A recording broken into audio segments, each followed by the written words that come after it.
आज रविंद्र जयंती है, यानी गुरुदेव रविंद्रनाथ टैगोर की का जन्मदिन। और इस उपलक्ष्य में गुरुदेव को याद करते हुए मैं अपनी ओर से उनकी एक कहानी पढ़ना चाहती हूँ जो मुझे बहुत प्रिय है। उम्मीद करती हूँ आपको भी ये पसंद आएगी। इस कहानी को सुनिए और जानिए कि गुरुदेव को कि साहित्य को इतना महान क्यों कहा जाता है। आइए पढ़ते हैं उनकी एक कहानी। कहानी का शीर्षक है अंतिम प्यार।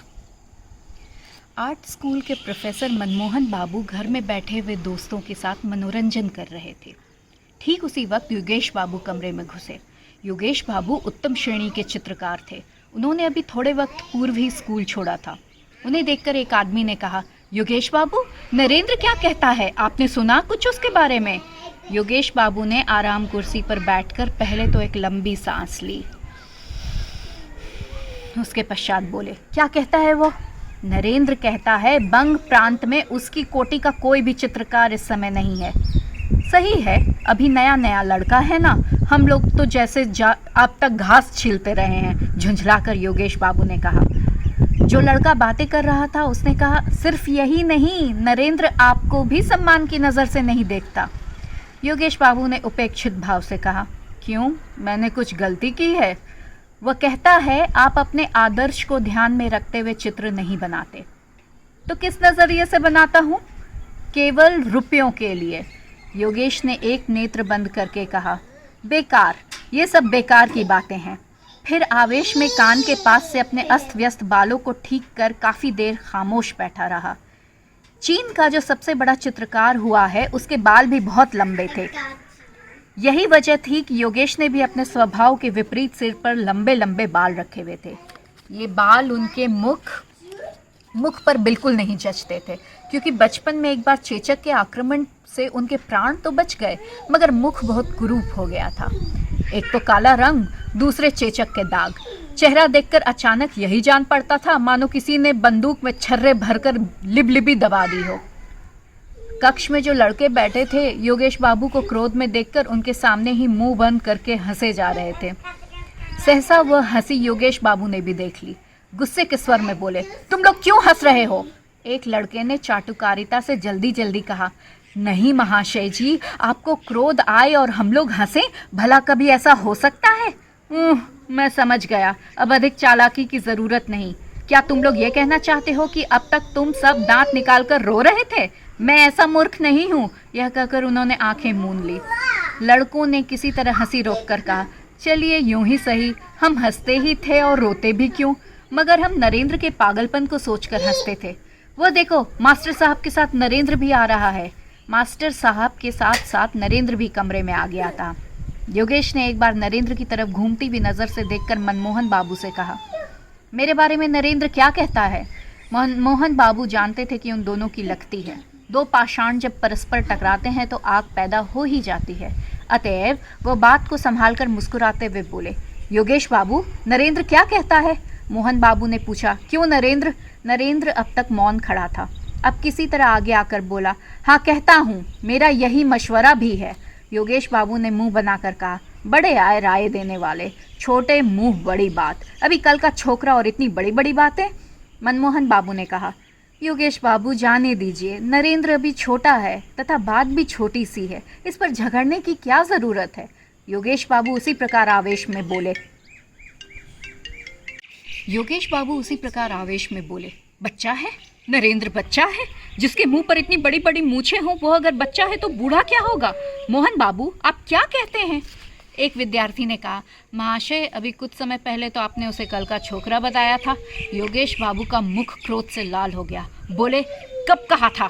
अभी इससे कुछ समय पहले। झूठ, बिल्कुल झूठ। जिसकी इतनी बड़ी बड़ी मूछें हैं मैं उसे छोकरा कहूँ, नामुमकिन है। क्या तुम लोग ये कहना चाहते हो कि मैं बिल्कुल मूर्ख हूँ? सब लड़के एक स्वर में बोले, नहीं महाशय, ऐसी बात हम भूल कर भी मुंह पर नहीं ला सकते। मनमोहन बाबू किसी तरह हंसी को रोककर बोले, चुप चुप, बात को घुमाओ नहीं। योगेश बाबू ने कहा, हाँ नरेंद्र, तुम ये कहते हो कि बंग प्रांत में तुम्हारे जैसा कोई चित्रकार नहीं है? नरेंद्र ने कहा, आपने किस तरह जाना? तुम्हारे दोस्तों ने मुझसे कहा था। मैं ये नहीं कहता, तब भी इतना ज़रूर कहूँगा कि मेरे भांति हृदय रक्त पीकर बंगाल में कोई चित्र नहीं बनाता। इसका प्रमाण? नरेंद्र ने आवेशमय स्वर में कहा। प्रमाण की क्या आवश्यकता है? मेरा अपना यही विचार है। तुम्हारा ख्याल गलत है। नरेंद्र बहुत कम बोलने वाला आदमी था। उसने कोई जवाब नहीं दिया। मनमोहन बाबू ने इस नाराजगी वाली बातचीत को बंद करने के प्रति कहा, नरेंद्र, इस बार प्रदर्शनी के लिए तुम चित्र बनाओगे ना? नरेंद्र ने कहा, इरादा तो है, मैं देखूंगा तुम्हारा चित्र कैसा रहता है। नरेंद्र ने श्रद्धा भाव से उसकी पगधूली लेकर कहा, जिसके गुरु आप हैं उसे क्या परेशानी, देखना सबसे अच्छा रहेगा। योगेश बाबू ने कहा, राम से पहले रामायण, पहले चित्र बनाओ फिर कहना। नरेंद्र ने मुंह फेरकर योगेश की तरफ देखा। कहा कुछ भी नहीं, मगर खामोशी और उपेक्षा ने बातों से कहीं अधिक योगेश के मन को आहत किया। मनमोहन बाबू ने कहा, योगेश बाबू, आप चाहे कुछ कहें, परंतु नरेंद्र को अपनी आत्मिक शक्ति पर बहुत बड़ा यकीन है। मैं पक्के यकीन से कह सकता हूं कि वह भविष्य में एक बड़ा चित्रकार होगा। नरेंद्र धीरे धीरे कक्ष से बाहर चला गया। एक विद्यार्थी ने कहा, प्रोफेसर साहब, नरेंद्र में किसी हद तक विचित्रता की झलक दिखाई देती है। मनमोहन बाबू ने कहा, हाँ, मैं जानता हूँ, जो इंसान अपनी भाव अच्छी प्रकार प्रकट करने में सफल हो जाता है उसे सर्वसाधारण किसी हद तक विक्षिप्त समझते हैं। चित्र में एक विशेष तरह का आकर्षण तथा मोहकता उत्पन्न करने की उसमें असाधारण योग्यता है। तुम्हें पता है नरेंद्र ने एक बार क्या किया था? मैंने देखा कि नरेंद्र के बाएं हाथ की उंगली से खून का फव्वारा छूट रहा है और वो बिना किसी दर्द के बैठा चित्र बना रहा है। मैं तो देखकर आश्चर्यचकित रह गया। मेरे मालूम करने पर उसने जवाब दिया कि उंगली काटकर देखी कि खून का असली रंग क्या है। अजीब इंसान है।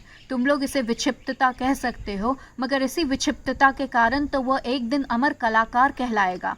योगेश बाबू आंख मूंद कर सोचने लगे। जैसे गुरु वैसे चेले, दोनों बेवकूफ़ हैं। नरेंद्र सोचते सोचते घर की तरफ चला। मार्ग में भीड़ भाड़ थी, कितनी ही गाड़ियां चली जा रही थी, मगर इन बातों की ओर उसका ध्यान नहीं था। उसे क्या फिक्र थी? संभवतः इसका भी उसे पता न था। वो कुछ समय के अंदर ही बहुत बड़ा चित्रकार हो गया। बहुत कम समय में ही वो इतना मशहूर तथा सर्वप्रिय हो गया था कि उसके ईर्ष्यालु मित्रों को अच्छा न लगा। उन्हीं ईर्ष्यालु मित्रों में योगेश बाबू भी थे। नरेंद्र में एक खास योग्यता और उसकी तुलिका में एक असाधारण शक्ति है। योगेश बाबू इससे दिल ही दिल में खूब समझते थे, लेकिन ऊपर से उसे मानने के प्रति तैयार न थे।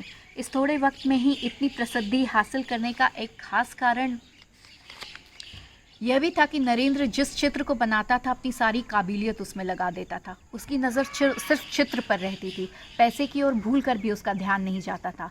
उसके मन की महत्वाकांक्षा थी कि एक चित्र बहुत ही सुंदर हो, उसमें अपने ढंग की खास विलक्षणता हो। मूल्य चाहे कम मिले या अधिक, वो अपने विचार और भावनाओं की मधुर रूपरेखाएं अपने ही चित्र में देखता था।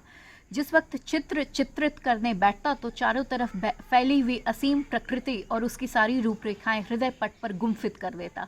इतना ही नहीं, वह अपने वजूद से भी विस्मृत हो जाता। वो उस वक्त पागलों की भांति दिखाई पड़ता और अपने प्राण तक न्योछावर कर देने में से भी संभवतः उसको कोई हिचक न होती। यह हालत उस वक्त की एकाग्रता की होती है। हकीकत में इसी कारण उसे यह सम्मान प्राप्त हुआ। उसके स्वभाव में सादगी थी। वह तो बात सादगी से कहता, लोग उसे अभिमान तथा प्रदर्शनी से लदी हुई समझते। उसके सामने कोई कुछ न कहता, मगर पीठ पीछे लोग उसकी बुराई करने से न चूकते। सब के सब नरेंद्र को संज्ञाहीन सपाते। वो किसी बात को कान लगाकर न सुनता। कोई पूछता कुछ तथा जवाब देता और ही। वो हमेशा ऐसा मालूम होता जैसे अभी अभी स्वप्न देख रहा था और किसी ने सहसा उसे जगा दिया। उसने विवाह किया और एक लड़का भी उत्पन्न हुआ। पत्नी बहुत सुंदर थी, मगर नरेंद्र को गृहस्थ जीवन में किसी तरह का आकर्षण न था। तब भी उसका हृदय प्रेम का विशाल सागर था। वह हर समय इसी धुन में रहता था कि चित्रकला में प्रसिद्धि हासिल करे। यही कारण था कि लोग उसे पागल समझते थे। किसी हल्की चीज़ को यदि पानी में जबरदस्ती डुबो दो तो वो किसी भी तरह न डूबेगी, वरन ऊपर तैरती रहेगी। ठीक यही दशा उन लोगों की होती है जो अपनी धुन के पक्के होते हैं। वो दुनियादारी के सुख दुख में किसी तरह डूबना नहीं जानते। उनका मन हर वक्त काम की पूर्ति में लगा रहता है। नरेंद्र सोचते सोचते अपने घर के सामने आ खड़ा हुआ। उसने देखा कि दरवाजे के पास उसका 4 वर्ष का बच्चा दौड़ता हुआ आया तथा दोनों हाथों से नरेंद्र को पकड़कर बोला, बाबूजी। क्या बात है बेटे? बच्चे ने पिता का हाथ पकड़ लिया तथा खींचते हुए कहा, बाबूजी, देखो हमने एक मेढक मारा है जो लंगड़ा हो गया है। नरेंद्र ने कहा, वो घर नहीं जा सकता, लंगड़ा हो गया, कैसे जाएगा? चलो उसे गोद में उठाकर उसके घर पहुंचा दो। नरेंद्र ने बच्चे को गोद में उठा लिया और हंसते हंसते घर में ले गया। एक दिन नरेंद्र को याद आया कि इस बार की प्रदर्शनी में जैसा भी हो अपना एक चित्र भेजना चाहिए। कक्ष की दीवार पर उसके हाथ के कितने ही चित्र लगे हुए थे, कहीं प्राकृतिक मंजर, कहीं मानव के शरीर की रूपरेखा, कहीं सोने की तरह सरसों के खेत की हरियाली, जंगली मनमोहक दृश्यावली, तथा कहीं वे रास्ते जो छाया वाले वृक्षों के नीचे से टेढ़े तिरछे होकर नदी के पास जा मिलते थे। धुएं की तरह गगनचुंबी पहाड़ों की पंक्ति जो तेज धूप में खुद झुलसी जा रही थी और सैकड़ों पथिक धूप से बेचैन होकर छायादार वृक्षों के समूह में शरणार्थी थे। ऐसे कितने ही दृश्य थे। दूसरी तरफ अनेकों पक्षियों के चित्र थे। उन सब के मनोभाव उनके मुखों पे प्रकट हो रहे थे। कोई क्रोध से भरा हुआ, कोई मुसीबत की हालत में, तो कोई प्रसन्न मुद्रा स्थिति में। कमरे के उत्तरीय भाग में खिड़की के सामने एक अपूर्ण चित्र लगा हुआ था। उसमें ताड़ के वृक्षों के समूह के समीप सदा मौन रहने वाली छाया के आश्रय में एक सुंदर नवयुवती नदी के नीलवर्ण जल में स्थिर बिजली सी शांत खड़ी थी। उसके होठों और मुख की रेखाओं में चित्रकार ने मन की पीड़ा अंकित की थी। ऐसा मालूम होता था मानो चित्र बोलना चाहता है, मगर यौवन अभी उसके बदन में पूरी तरह प्रस्फुटित नहीं हुआ था। इन सब चित्रों में चित्रकार के इतने दिनों की आशा तथा निराशा मिली जुली थी, मगर आज उन चित्रों की रेखाओं और रंगों ने उसे अपनी ओर आकर्षित न किया। उसके मन में बार बार यही विचार आने लगे कि इतने दिनों में उसने केवल बच्चों का खेल किया है, सिर्फ कागज़ के टुकड़ों पर रंग पोता है। इतने दिनों से उसने जो कुछ रेखाएं कागज़ पर खींची थी वे सब उसके मन को अपनी ओर आकर्षित न कर सकीं, क्योंकि उसके विचार पहले की अपेक्षा बहुत उच्च थे। उच्च ही नहीं बल्कि बहुत ऊंचे होकर चील की भांति आसमान में मंडराना चाहते थे। यदि वर्षा ऋतु का सुहावना दिन हो तो क्या कोई ताकत उसे रोक सकती थी? वह उस समय जोश में आकर उड़ने की उत्सुकता में असीमित दिशाओं में उड़ जाता, फिर एक बार भी पलट कर नहीं देखता। उसने निश्चय कर लिया कि इस बार ऐसा चित्र बनाएगा जिससे उसका नाम अमर हो जाए। वह वास्तविकता को सबके मन में बैठा देना चाहता था कि उसकी अनुभूति बचपन की अनुभूति नहीं है। मेज पर सिर रखकर नरेंद्र विचारों का ताना बाना बुनने लगा। वह क्या बनाएगा, किस विषय पर बनाएगा? मन पर आघात होने से साधारण असर पड़ता है। भावनाओं के कितने ही पूर्ण अपूर्ण चित्र उसकी निगाहों के सामने से सिनेमा चित्र की तरह चले गए, लेकिन किसी ने भी दम भर के प्रति उसके ध्यान को अपनी ओर आकर्षित न किया। सोचते सोचते शाम अंधियारे में शंख की मधुर ध्वनि ने उसको मस्त कर देने वाला गाना सुनाया। इस स्वर लहरी से नरेंद्र चौंक कर उठ खड़ा हुआ। तत्पश्चात उसी अंधकार में वह चिंतन मुद्रा में कमरे के अंदर पागलों की तरह टहलने लगा, लेकिन सब बेकार। महान प्रयत्न करने के बाद भी कोई विचार न सूझा। रात बहुत हो चुकी थी। अमावस्या की अंधेरी में आसमान परलोक की भांति धुंधला प्रतीत होता था। नरेंद्र कुछ खोया खोया सा पागलों की भांति उसी तरफ ताकता रहा। बाहर से रसोइये ने द्वार खटखटाकर कहा, बाबूजी। चौंक कर नरेंद्र ने पूछा, कौन? बाबूजी, भोजन तैयार है, चलिए। झुंझलाते हुए नरेंद्र ने कटु स्वर में कहा, मुझे परेशान न करो, जाओ, मैं इस वक्त न खाऊंगा। कुछ थोड़ा सा? मैं कहता हूँ बिल्कुल नहीं। और निराश हृदय रसोइया भारी कदमों से वापस लौट गया तथा नरेंद्र ने अपने को चिंतन सागर में डुबो दिया। संसार में जिसको प्रसिद्धि हासिल करने की लगन लग गई हो, फिर उसको चैन कहाँ? पूरा एक सप्ताह बीत गया। इस सप्ताह में नरेंद्र ने अपने घर से बाहर कदम न निकाला। घर में बैठा सोचता रहता, किसी न किसी मंत्र से तो पूजा की देवी अपनी कला दिखाएगी ही। इससे पूर्व ही किसी चित्र के लिए उसे विचार प्राप्ति में देर न लगती थी, परंतु इस बार किसी भी तरह से कोई बात न सूझी। ज्यों ज्यों दिन व्यतीत होते जाते वो निराश होता जाता। केवल यही क्यों, कई बार तो उसने गुस्से में आकर सिर के बाल नोच लिए। वो अपने आप को गालियां देता, पृथ्वी पर पेट के बल पड़कर बच्चों की तरह रोया भी, परंतु सब बेकार। प्रातःकाल नरेंद्र मौन बैठा था कि मनमोहन बाबू के द्वारपाल ने आकर उसे एक पत्र दिया। उसने खोल कर देखा। प्रोफेसर साहब ने उसमें लिखा था, प्रिय नरेंद्र, प्रदर्शनी होने में अब अधिक दिन बाकी नहीं है। एक सप्ताह के अंदर यदि चित्र न आया तो ठीक नहीं। लिखना तुम्हारी क्या तरक्की हुई है और तुम्हारा चित्र कितना बन गया है। योगेश बाबू ने चित्र चित्रित कर दिया है, मैंने देखा है, सुंदर है, परंतु मुझे तुमसे और भी अधिक अच्छे चित्र की आशा है। तुमसे अधिक प्रिय मुझे और कोई नहीं। आशीर्वाद देता हूँ, तुम अपने गुरु की प्रतिष्ठा रख सकोगे। इसका ध्यान रखना, इस प्रदर्शनी में यदि तुम्हारा चित्र अच्छा रहा तो तुम्हारी ख्याति में कोई बाधा न रहेगी। तुम्हारी मेहनत सफल हो, यही मेरी दुआ है। पढ़कर नरेंद्र और भी बेचैन हुआ। केवल एक सप्ताह शेष है और अभी तक उसके मस्तिष्क में चित्र के विषय में कोई विचार नहीं आया। खेद है, अब वह क्या करेगा? उसे अपने आत्मबल पर बहुत यकीन था, पर इस समय वह विश्वास भी जाता रहा। क्या इसी तुच्छ शक्ति पर वह 10 व्यक्तियों में सिर उठाए फिरता है? उसने सोचा था अमर कलाकार बन जाऊंगा, परंतु वारी मेरी बुरी किस्मत। अपनी अयोग्यता पर नरेंद्र की आंखों में आंसू भर आए। रोगी की रात जैसे आंखों में निकल जाती है, उसकी रात भी वैसे ही खत्म हुई। नरेंद्र को इसका तनिक भी पता न हुआ। इधर वह कई दिनों से चित्रशाला ही में सोया था। नरेंद्र पर जागरण के चिन्ह थे। उसकी पत्नी दौड़ी दौड़ी आई और शीघ्रता से उसका हाथ पकड़कर बोली, क्या हुआ? पत्नी लीला हाँफते हुए बोली, शायद हैजा। इस प्रकार खड़े न रहो, बच्चा बिल्कुल बेहोश पड़ा है। बहुत ही अनमने मन से नरेंद्र शयन कक्ष में घुसा। बच्चा बिस्तर से लगा पड़ा था। पलंग के चारों ओर उस भयानक रोग के चिन्ह दृष्टिगोचर हो रहे थे। लाल रंग 2 घड़ी में ही पीला हो गया था। अचानक देखने से यही ज्ञात होता था जैसे बच्चा जिंदा नहीं है, केवल उसके वक्ष के समीप कोई वस्तु धक धक कर रही थी और इस क्रिया से ही जीवन के कुछ चिन्ह दृष्टिगोचर होते थे। वह बच्चे के सिरहाने सिर झुकाकर खड़ा हो गया। लीला ने कहा, इस तरह खड़े न रहो, जाओ डॉक्टर को बुला लाओ। माँ की आवाज़ सुनकर बच्चे ने आंखें मली, भर्राई हुई आवाज़ में बोला, माँ, ओ माँ, मेरा लाल, मेरी पूंजी, क्या कह रहा है? कहते कहते लीला ने दोनों हाथों से बच्चों को अपने गोद से चिपका लिया। माँ के वक्ष पर सिर रखकर बच्चा फिर पड़ा रहा। नरेंद्र के नेत्र सजल हो गए। वो बच्चे की ओर देखता रहा। लीला ने देखते हुए प्रश्नवाचक स्वर में कहा, अभी तक डॉक्टर को बुलाने नहीं गए? नरेंद्र ने दबी आवाज में कहा, डॉक्टर? पति की आवाज का अब स्वाभाविक स्वर सुनकर लीला ने आश्चर्य में होते हुए कहा, क्या? कुछ नहीं, जाओ डॉक्टर को बुला लाओ, अभी जाता हूँ। नरेंद्र घर से बाहर निकला। कमरे का दरवाज़ा बंद हुआ। लीला ने आश्चर्यचकित होकर सुना कि उसके पति ने बाहर से द्वार की जंजीर खींच ली और वो सोचती रही, यह क्या? नरेंद्र चित्रशाला में प्रविष्ट होकर एक कुर्सी पर बैठ गया। दोनों हाथों से मुंह ढांपकर वह सोचने लगा। उसकी दशा देखकर ऐसा लगता था कि वो किसी तीव्र आत्मिक पीड़ा से पीड़ित है। चारों तरफ गहरे सूनेपन का राज्य था। केवल दीवार पर लगी हुई घड़ी कभी न थकने वाली गति से टिक टिक कर रही थी और नरेंद्र के सीने के अंदर उसके हृदय मानो उत्तर देता हुआ कह रहा था, ठक ठक। संभवतः उसके भयंकर संकल्पों से परिचित होकर घड़ी और उसके हृदय परस्पर कानाफूसी कर रहे थे। सहसा नरेंद्र उठ खड़ा हुआ। संज्ञाहीन हालत में कहने लगा, क्या करूं? ऐसा आदर्श फिर न मिलेगा, परंतु वो मेरा पुत्र है। वह कहते कहते रुक गया, मौन होकर सोचने लगा। अचानक मकान के अंदर से सनसनाते हुए बाण की बाती हाय की हृदय भेदक आवाज़ उसके कानों में पहुंची। मेरे लाल, तू कहाँ गया?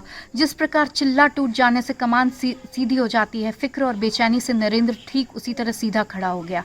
उसके मुख पर लाली का चिन्ह तक न था। फिर कान लगाकर उसने आवाज़ सुनी। वह समझ गया कि बच्चा चल बसा। मन ही मन बोला, भगवान तुम ही गवाह हो, मेरी कोई गलती नहीं है। इसके बाद वह अपने सिर के बालों को मुट्ठी में लेकर सोचने लगा। जैसे कुछ समय पश्चात ही मनुष्य निद्रा से चौंक कर उठता है, उसी प्रकार चौंक कर जल्दी जल्दी मेज पर से कागज, तुलिका और रंग आदि लेकर वह कमरे से बाहर निकल आया। शयन कक्ष के सामने खिड़की के करीब वह अचकचाकर खड़ा हो गया। कुछ सुनाई देता है क्या? नहीं, सब खामोश है। उस खिड़की में कमरे का आंतरिक भाग दिखाई पड़ रहा था। झांककर आशंका में थरथर कांपते हुए उसने देखा तो उसके सारे शरीर में कांटे से चुभ गए। बिस्तर उलट पुलट हो रहा था। पुत्र से खाली गोद लिए माँ वहीं पड़ी तड़प रही थी और इसके अलावा माँ कमरे में पृथ्वी पर लौटते हुए बच्चे के मृत शरीर को दोनों हाथों से वक्ष तल के साथ चिपकाए, बाल बिखेरे, नेत्र विस्फारित किए बच्चे के निर्जीव होठों को बार बार चूम रही थी। नरेंद्र की दोनों आंखों में किसी ने 2 सलाखें घुसा दी हो। उसने होठ चबाकर कठिनता से स्वयं को संभाला और इसके साथ ही कागज पर पहली रेखा खींची। उसके सामने कमरे के अंदर वही भयानक दृश्य उपस्थित था। संभवतः संसार के किसी अन्य चित्रकार ने ऐसा दृश्य सम्मुख रखकर तुलिका न उठाई होगी। देखने में नरेंद्र के शरीर में कोई गति न थी, परंतु उसके हृदय में कितनी तड़प थी उसे कौन समझ सकता था। वह तो पिता था। नरेंद्र जल्दी जल्दी चित्र बनाने लगा। जीवन भर चित्र बनाने में जितनी जल्दी उसने कभी न की। उसकी अंगुलियों को किसी अज्ञात शक्ति से अपूर्व ताकत प्राप्त हो चुकी थी। रूपरेखा बनाते हुए उसने सुना, बेटा, ओ बेटा, बातें करो, जरा एक बार तुम देख लो तो। नरेंद्र ने अस्फुट स्वर में कहा, उफ, यह असहनीय है, और उसके हाथों से तुलिका छूटकर जमीन पर गिर पड़ी।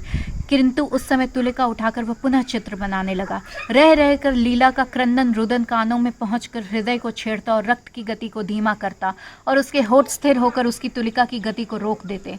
इसी प्रकार पल पल बीतने लगा।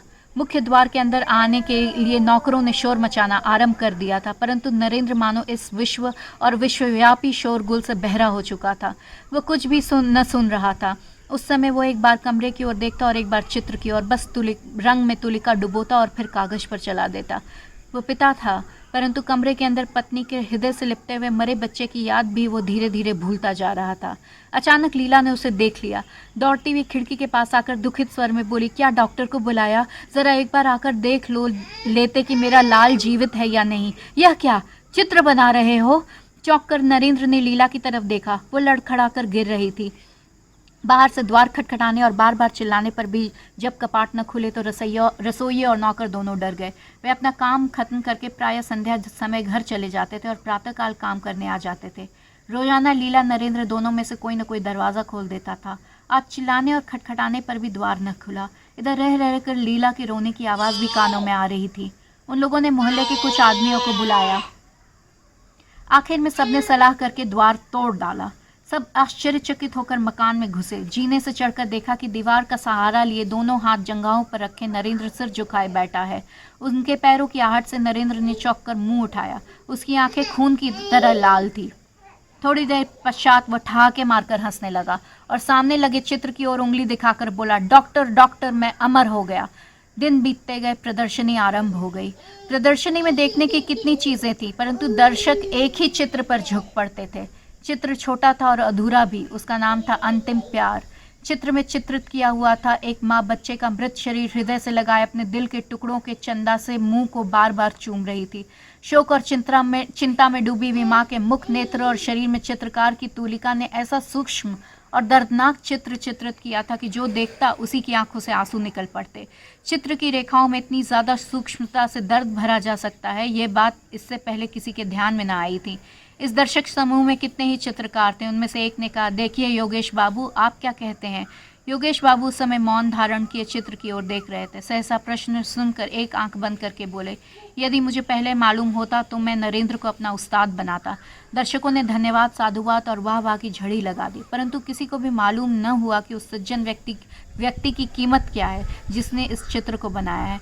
किस प्रकार चित्रकार ने स्वयं को धूलि में मिलाकर खून से इस चित्र को रंगा है, उसकी यह हालत किसी को भी मालूम न हो सकी थी।